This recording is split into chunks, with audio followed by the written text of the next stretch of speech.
세상 혼자인 듯한 매일이십니까? 내 능력에 대한 무기력, 미래에 대한 초조함이 얼쩡거리십니까?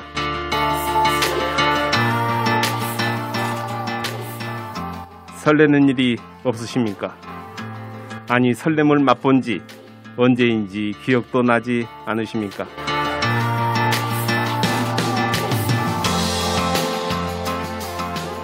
격려가 필요한 지금의 나에게 오히려 나보다 더 위로가 필요한 사람들을 보고 계시지는 않습니까?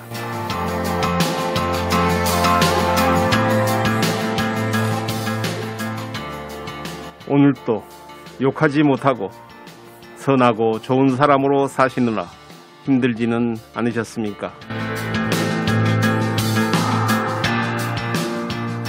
인공지능 AI가 된 듯한 나의 익숙한 친절에 우울하지는 않으셨습니까? 베풀 것이 없어서 베풀지 못함이 아니라 베풀려는 마음이 없기에 베풀지 못한다는 말이 있습니다. 또 구걸하는 사람에게 자비심을 내야만 분노가 엷어진다고 합니다. 결국 우리 모두가 알고 있듯 만사가 마음먹기 달렸다는 말이겠지요. 문제는 그 마음이 도대체 어디에 있느냐 아니겠습니까?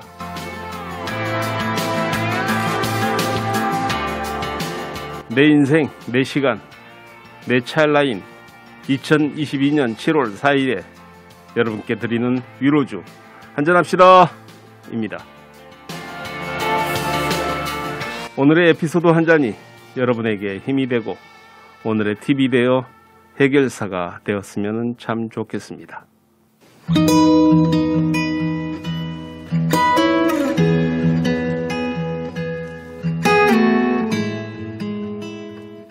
오늘은 중고 컴퓨터와 초등학교 6학년 여학생에게 일어난 이야기입니다.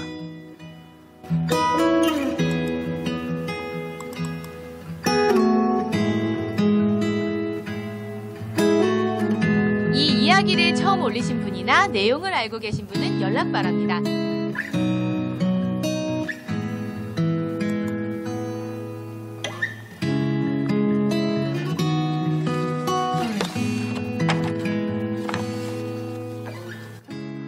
나는 인터넷과 SNS를 통해 컴퓨터 장사를 하고 있습니다. 얼마 전 오후 6시경 전화를 한 통 받았습니다. 아는 사람 소개로 전화를 드렸어요. 여기는 경상도 칠곡이라는 곳이에요. 딸애가 초등학교 6학년인데요. 지금 서울에서 할머니하고 같이 사는데 중고품 컴퓨터라도 있었으면 해서요. 40, 50대 아주머니인 것 같았습니다. 그러면서 적당한 물건이 나오거든 연락을 달라고 하면서 전화를 끊었습니다. 열흘쯤 지났을 때 쓸만한 중고 컴퓨터가 들어왔습니다. 아주머니에게 전화하여 딸 사는 서울집 주소를 알아내서 그 집을 찾아갔습니다. 다세대 건물 안쪽 자그마한 사시문 앞에 할머니 한 분이 나와서 기다리고 계셨습니다.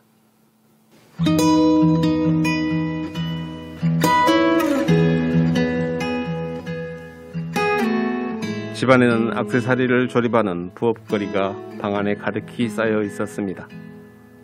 형편이 넉넉치 않은 것 같았습니다. 야, 컴퓨터다! 컴퓨터를 조립하고 있는데 그 사이 6학년 딸애가 들어와 컴퓨터를 보고 환호성을 지르는 것이었습니다. 아저씨 고마워요! 컴퓨터를 마치 내가 컴퓨터를 구해준 은인인 것처럼 좋아했습니다.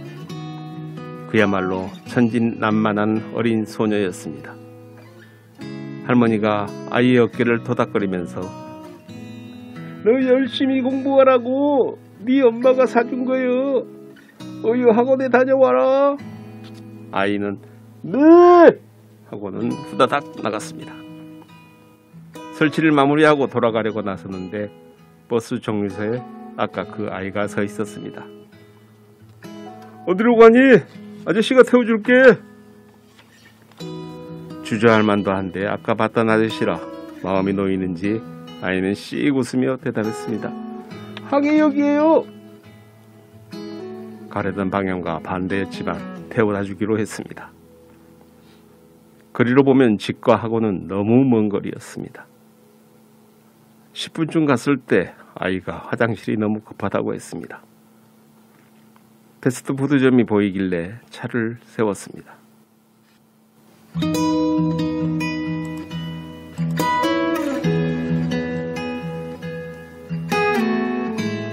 아저씨 그냥 가세요. 아이는 이 한마디를 남기고는 건물 안으로 황급히 사라졌습니다. 그러나 이왕 여기까지 온 것이니 기다려서 태워다 주어야지 생각하며 무심코 조수석 시트를 보는 순간 너무나 깜짝 놀랐습니다. 조수석 시트엔 검붉은 피가 묻어있는 것이 아닌가. 순간적으로 웬 피가? 그때 갑자기 머리를 스쳤습니다. 6학년 첫 생리인가? 직감했습니다. 시트를 적신 걸 보니 속옷과 바지도 다 버렸겠구나. 차에서 뛰어내리며 당황하던 아이의 얼굴이 겹쳤습니다. 당장 화장실 가서 어떻게 하고 있을까? 아마 처음이니 얼마나 놀라고 당황하며 어떻게 할지 울상짓고 있을 그 아이의 모습이 떠올라 나도 어찌할 바를 몰랐습니다.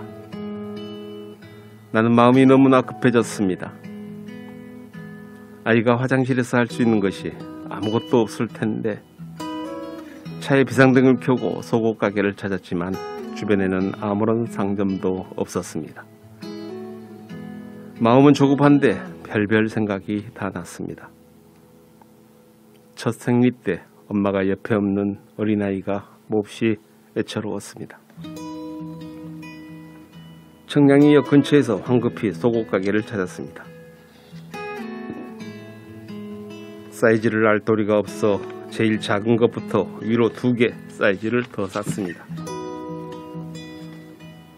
속옷만 사서 될 일이 아니었습니다. 집사람에게 전화했습니다. 지금 택시 타고 청량역으로 와. 아니 그냥 오면서 전화해. 왜? 무슨 일인데? 자정치종 말을 하자마자 집사람이 알았다 하더니 택시를 타고 빨리 온다고 했습니다. 아내가 구세주였습니다. 아내는 다급히 약국가서 생리대 엑세스 달라고 하고 그거 없으면 000 달라고 해. 속옷은? 샀어. 치마도 하나 사고 편의점 들러 아기 물티슈도 하나 사. 아내의 일사불란한 지휘 덕분에 필요한 물품들을 준비하고 아내를 태워 그 아이가 내린 건물로 급히 차를 몰았습니다. 그동안 어떻게 처리하고 갔을까? 없으면 어쩌나 가슴이 조마조마했습니다. 시간이 꽤 흐른 것 같기 때문이었습니다. 아이 이름도 모르는 상황에서 집사람이 화장실로 들어갔을 때 3칸 중 1칸이 잠겨 있었고 얘 있니? 아까 컴퓨터 아저씨네 아줌마야. 말을 건네자마자 안에서 기어 들어가는 소리로 에 했다고 합니다. 그때까지 그 안에서 혼자 울면서 어찌할 바를 모르고 있었던 것입니다. 다른 평범한 가정이라면 축하받으며 조촐한 파티라도 열었을 텐데 콧잔등이 짠해왔습니다. 그 좁은 곳에서 어린애 혼자 얼마나 힘들고 무서웠을까요? 차에서 기다리고 있는데 아내의 문자가 왔습니다. 옆에 꽃가게 보이던데 꽃다발 한 다발 사와. 이럴 때 어떻게 추가해야 하는지 몰라서 보이는 중에 제일 예쁜 꽃다발을 골랐습니다.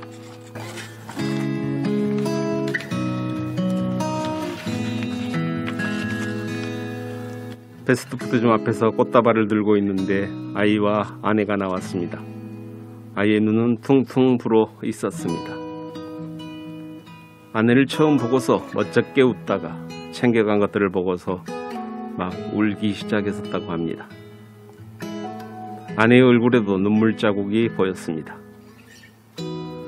저녁도 먹여서 보내고 싶었는데 아이가 그냥 집에 가고 싶다고 해서 집 앞에 내려줬습니다.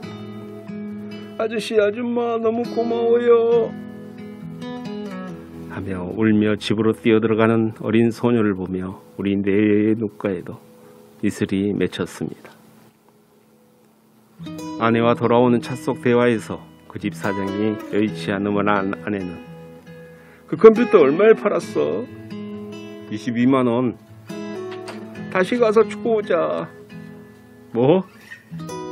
다시 가서 계산 잘못됐다 갖고 할머니한테 10만 원 드리고 와. 중고 컴퓨터 값이 내렸다는 둥 적당히 둘러대면서 10만 원을 할머니께 드리고 왔습니다. 나는 내심 아내의 통 큰 마음에 놀랬습니다. 그날 밤 11시쯤 아이 엄마에게서 전화가 왔습니다. 여기 7곡인데요. 컴퓨터 구입안. 이 한마디를 하고 한동안 말을 잇지 못하다가 우는 소리가 들렸습니다. 나는 아무 말도 못하고 눈물을 흘렸고 아내도 따라서 눈물을 흘리고 있었습니다.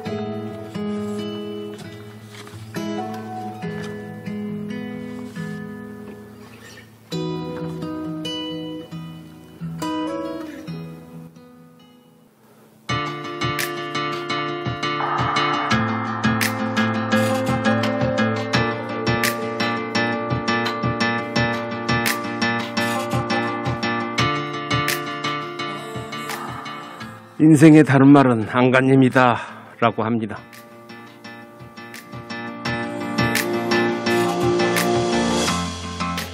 지나온 시간을 생각하면 분명 찰나의 인생인 것 맞지요?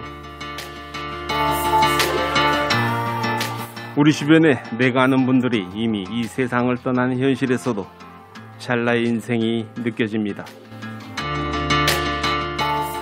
2022년도 벌써 7월입니다.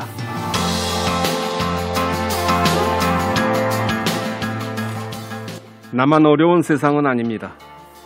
돈만 있으면 모든 게 해결되는 세상도 분명 아닌 듯 합니다. 우리나라 최고 재벌의 딸도 돈 때문에 세상을 버린 것은 아닐 것입니다.